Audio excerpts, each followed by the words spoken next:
Saben, hermanos, hace un tiempo el Señor puso en mi corazón escudriñar algunas verdades del tabernáculo de Moisés, pero con una aplicación un poquito más práctica, y empezamos a compartir en la iglesia un estudio, pero más bien como sermones acerca del tabernáculo de Moisés y nuestra vida en Cristo.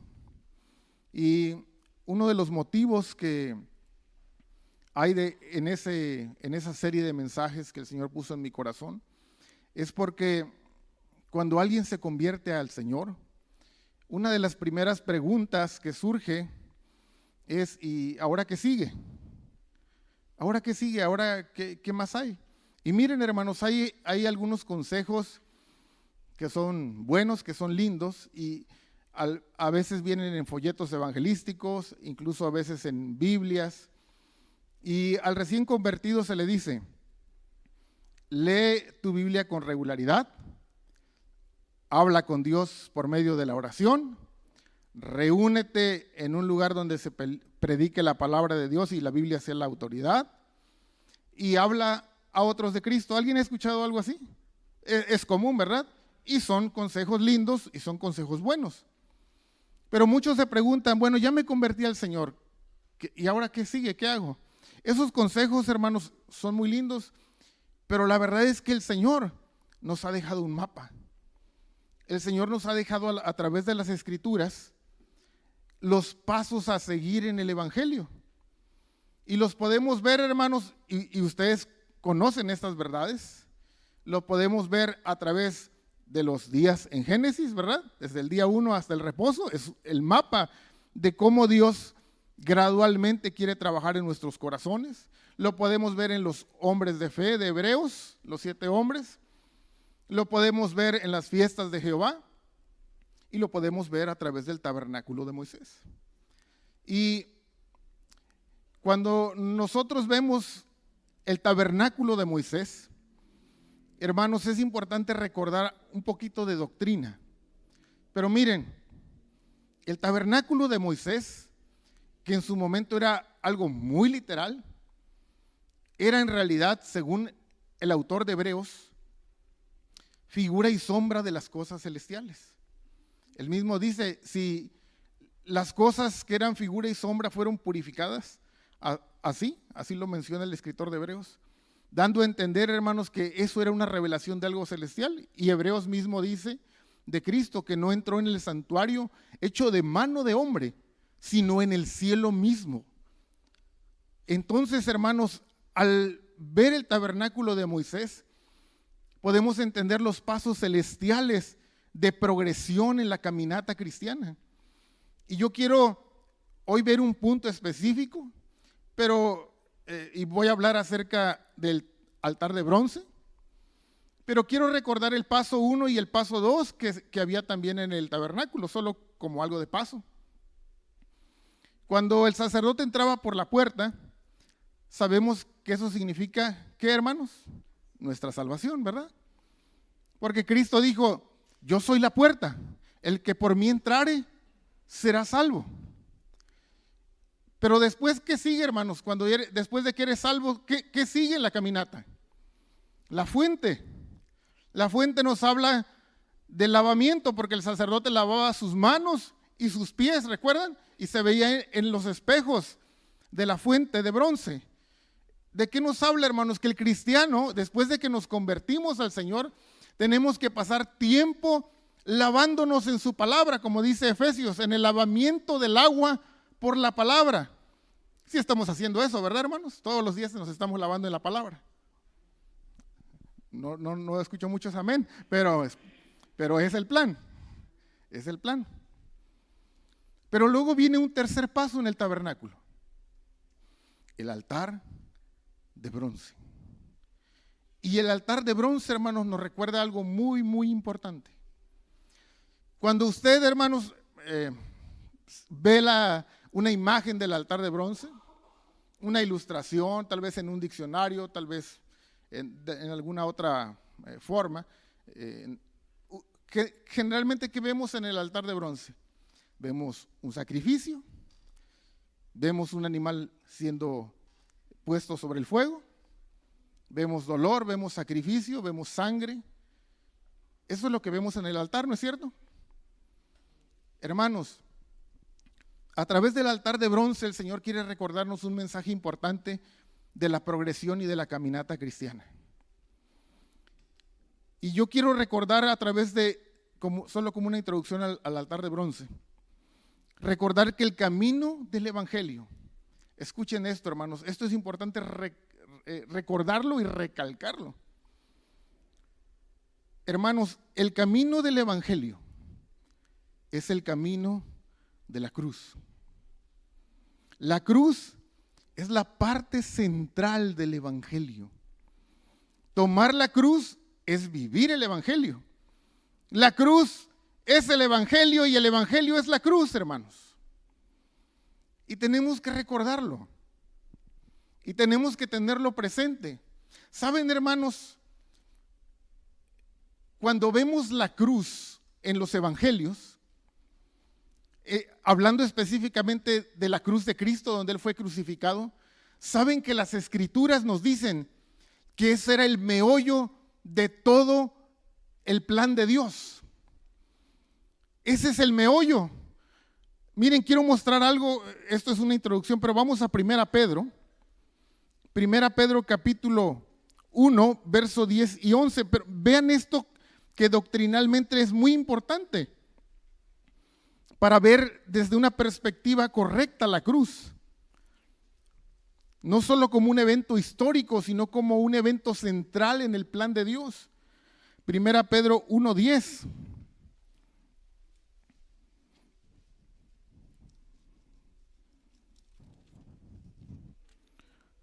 ¿Estamos ahí, hermanos?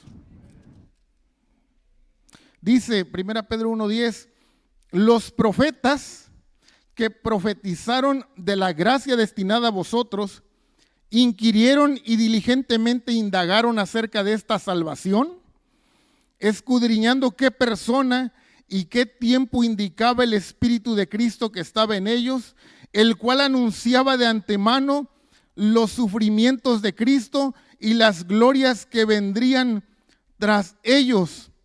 Miren, hermanos, que estos versos son profundos. Dice que los profetas les fue revelado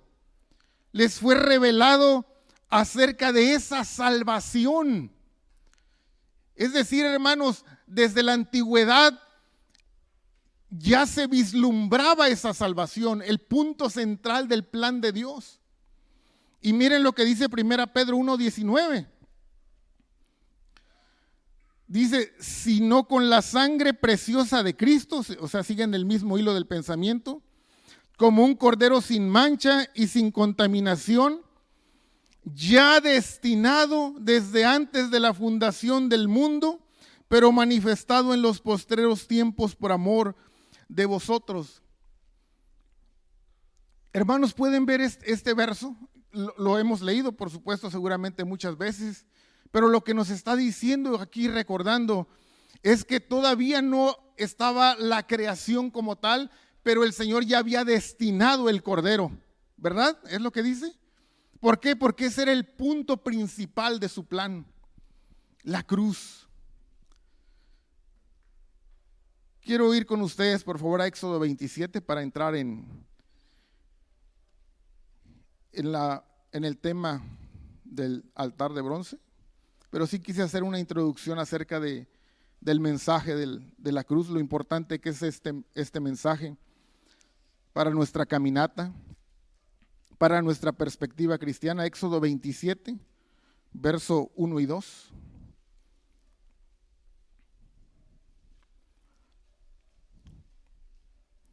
Dice la escritura, harás también un altar de madera de acacia de 5 codos de longitud y de 5 codos de anchura. Será cuadrado el altar y su altura de 3 codos y le harás cuernos en sus 4 esquinas. Los cuernos serán parte del mismo y lo cubrirás de bronce. Harás también sus calderos para recoger la ceniza y sus paletas, sus tazones, sus garfios y sus braseros. Harás todos sus utensilios de bronce.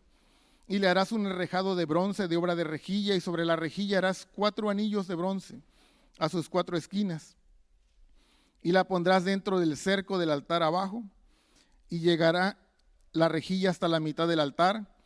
Harás también varas para el altar, varas de madera de acacia, las cuales cubrirás de bronce, y las varas se meterán por los anillos, y estarán aquellas varas a ambos lados del altar cuando sea llevado. Lo harás hueco de tablas de la manera que te fue mostrado en el monte, así lo harás. Ahí hay una descripción, hermanos, muy detallada del altar de bronce.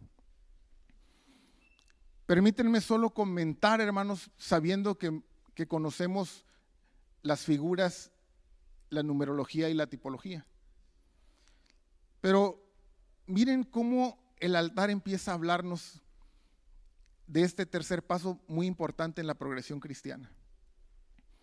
Empezamos con el material de que está hecho en el verso 1. Es un altar de madera de acacia y dice que estaba cubierto de bronce. En el verso 2 dice lo cubrirás de bronce y en el verso 1 dice que es de madera de acacia. Desde que empezamos a ver sus materiales empezamos a ver un mensaje. ¿La madera de qué nos habla, hermanos, en la Biblia? De la naturaleza humana, ¿verdad? Somos árboles de justicia. Y el bronce nos habla de juicio. El mensaje que el Señor nos da a través de los materiales del altar de bronce es que habla de un juicio que cae sobre la naturaleza humana. El Señor quiere tratar tu naturaleza humana y mi naturaleza humana. El Señor empieza hablándonos ese mensaje a través de los materiales del altar. Y luego nos dice en el versículo 2 que el altar tenía 4 cuernos. Dice que los cuernos eran parte del mismo y había 4 cuernos, en cada esquina había un cuerno. Hay otro mensaje, pero siempre guardando el mismo hilo, el Señor en este accesorio del tabernáculo. ¿Saben que la palabra hebrea cuerno también se traduce como poder? En 1 Samuel, no vamos a ir ahí, pero 1 Samuel capítulo 2, verso 1, en el cántico de Ana, ella menciona la palabra poder y es la palabra cuerno en hebreo. Hermanos, ¿por qué hay una asociación entre el altar que habla de sufrimiento y poder o cuerno? Piensen en eso. ¿Por qué el Señor nos quiere dar ese mensaje de poder asociado a un lugar donde hay sufrimiento y sacrificio? ¿Recuerdan cuando el Señor partió, le dijo a los discípulos, no se vayan de Jerusalén, esperen la promesa del Padre, porque serán investidos ¿con qué, hermanos? Con poder. Pero ¿para qué les fue dado poder a los apóstoles, hermanos? ¿Para hacer qué? Testigos, mártires, es la palabra griega. El Señor nos quiere dar el poder de tomar la cruz. Pero hermanos, hay un secreto precioso en el Evangelio, que esto es uno de los misterios de las Escrituras. ¿Saben, hermanos, que uno de los misterios del Evangelio es que Él puede sacar poder de la debilidad y fuerza de donde no hay? Eso es un misterio del Evangelio. Por eso vemos que en el lugar de sacrificio había cuernos.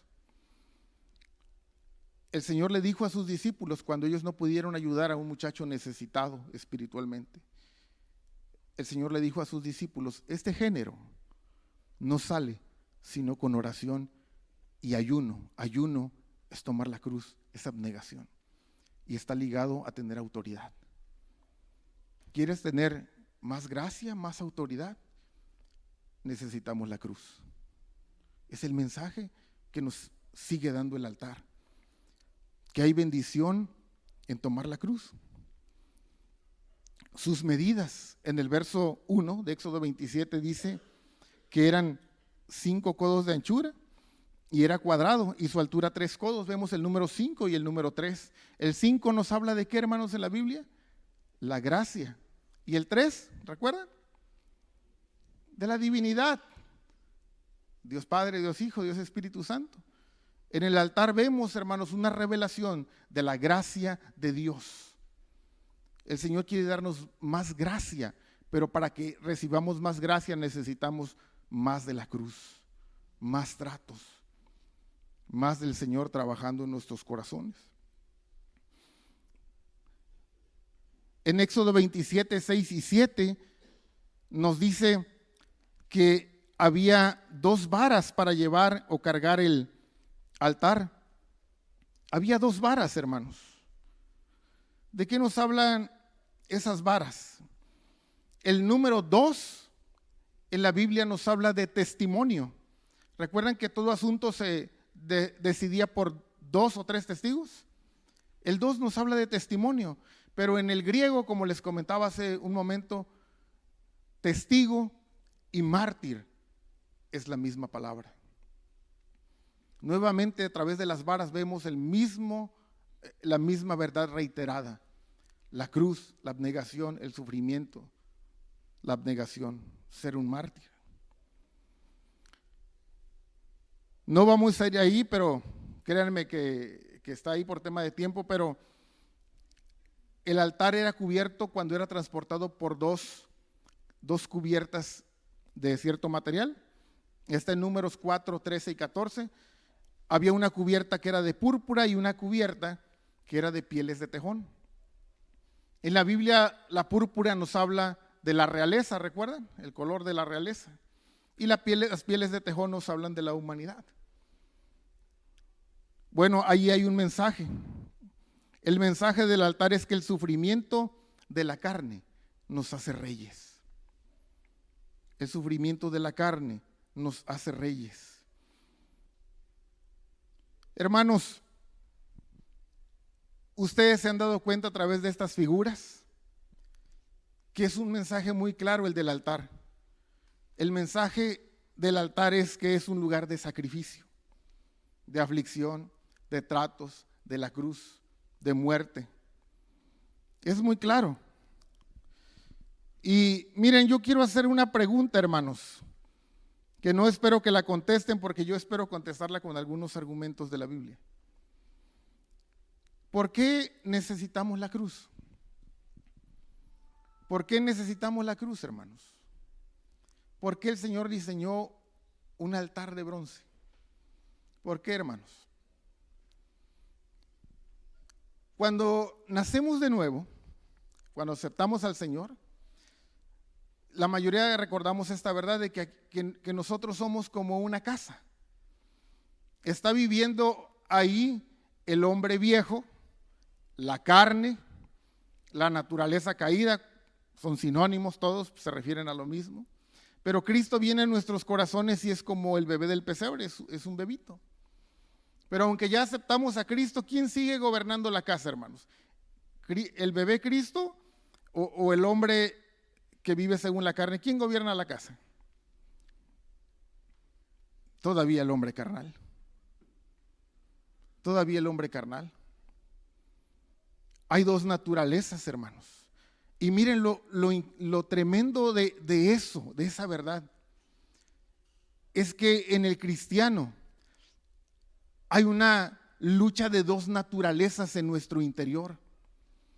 De hecho, el apóstol Pablo dice que el ocuparse de la carne es muerte, pero el ocuparse del espíritu es vida y paz.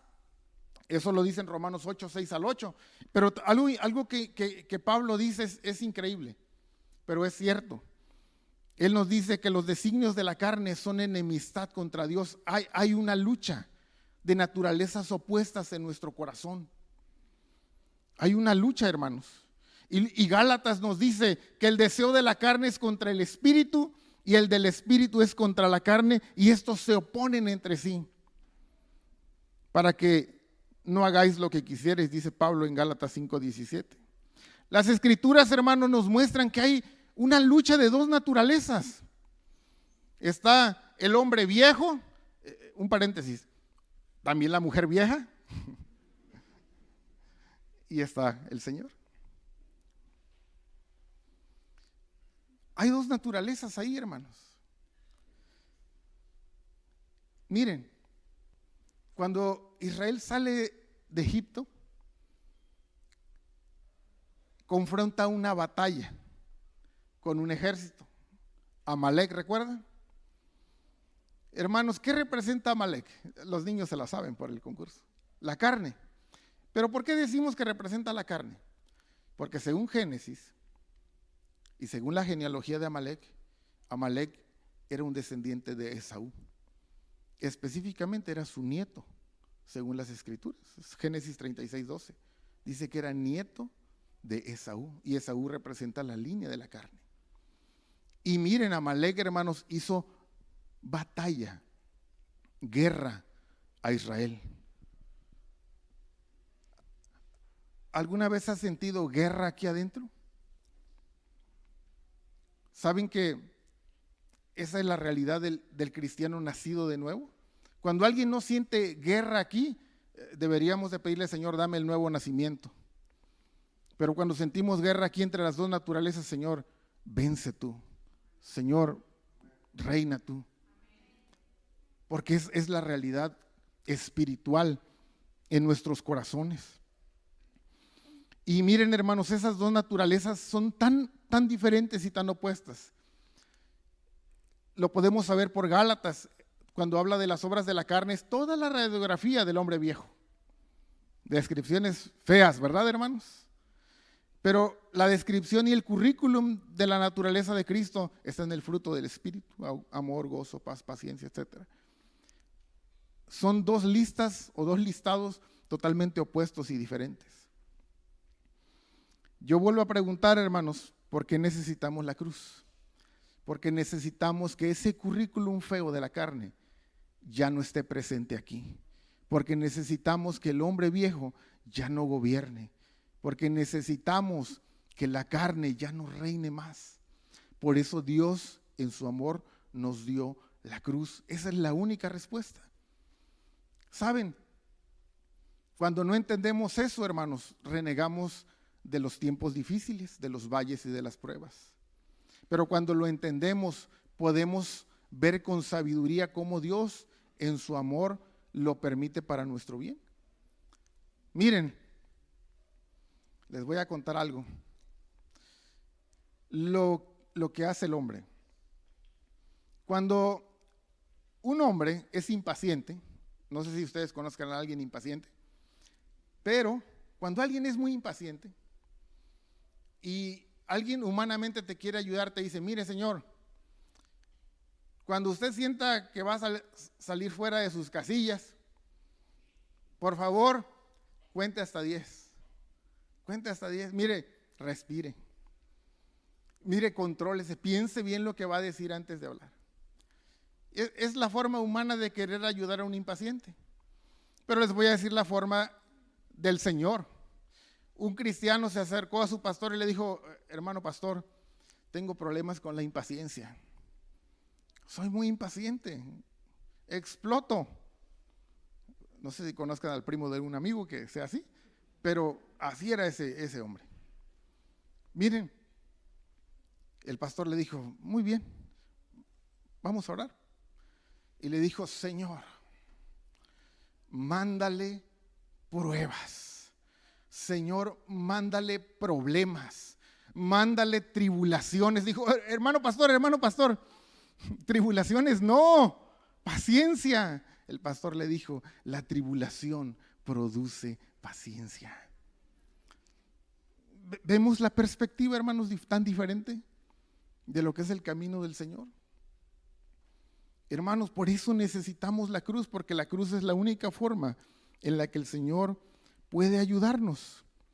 Con razón las Escrituras nos dice, y no solo esto, sino que también nos gloriamos en las tribulaciones, sabiendo que la tribulación produce paciencia, Romanos 5:3. Pero ¿escucharon lo que dijo Pablo?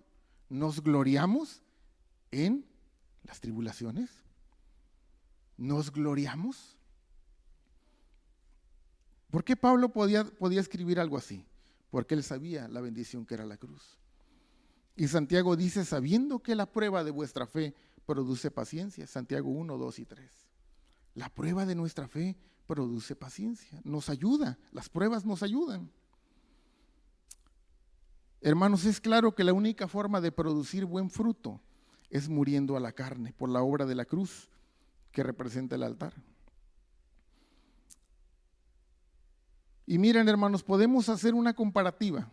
Ya voy a terminar, solo un poquito más. Pero podemos hacer una comparativa de los días de la creación, y el tercer día de la creación se separa las aguas de lo seco y salen los primeros frutos, ¿recuerdan? Vemos fruto también ahí. Y cuando vemos al tercer hombre de fe, Noé, ¿qué sucedió en el tiempo de Noé? ¿Cayó juicio sobre qué? Sobre toda carne. La misma verdad que en el altar hay juicio sobre la carne. Y podemos ver en las fiestas de Jehová, la tercera fiesta es primicias, los primeros frutos. Es el mismo hilo de verdad. Pero, ¿cómo es que el Señor va a producir frutos, hermanos? Miren, vaya por favor conmigo a una escritura. Hebreos 12:11.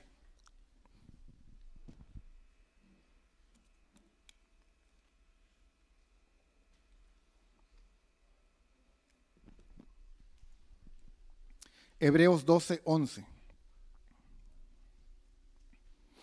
Es verdad que ninguna disciplina al presente parece ser causa de gozo, sino de tristeza, pero después da fruto apacible de justicia a los que en ella han sido ejercitados.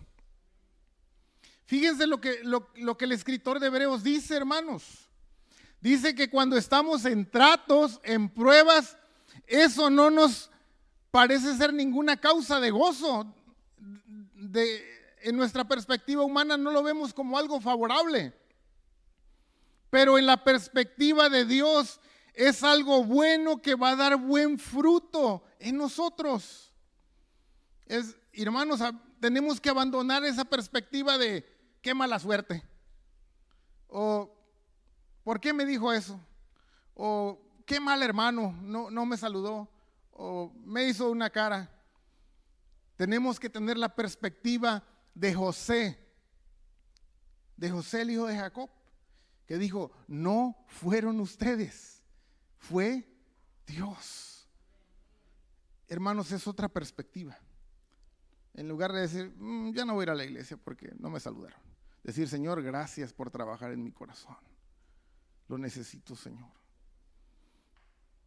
Miren, hermanos, quiero por último llevarlos a Apocalipsis. Apocalipsis 1:6, por favor. Y luego vamos a ver Apocalipsis 5:10.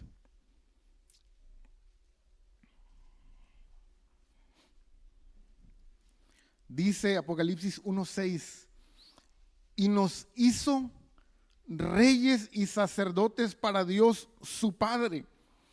A Él sea gloria e imperio por los siglos de los siglos. Amén. Y dice Apocalipsis 5:10, y nos ha hecho para nuestro Dios reyes y sacerdotes y reinaremos sobre la tierra. ¿Qué tiene que ver esto, hermanos, con el altar de bronce? ¿Qué tiene que ver Apocalipsis con el altar de bronce? Cuando nos dice la Escritura acerca de esos reyes, y cuando digo reyes me refiero a aquellos que serán escogidos porque tienen la naturaleza del rey, porque no solo Cristo va a reinar, va a haber gente reinando, por eso nos habla de estos reyes.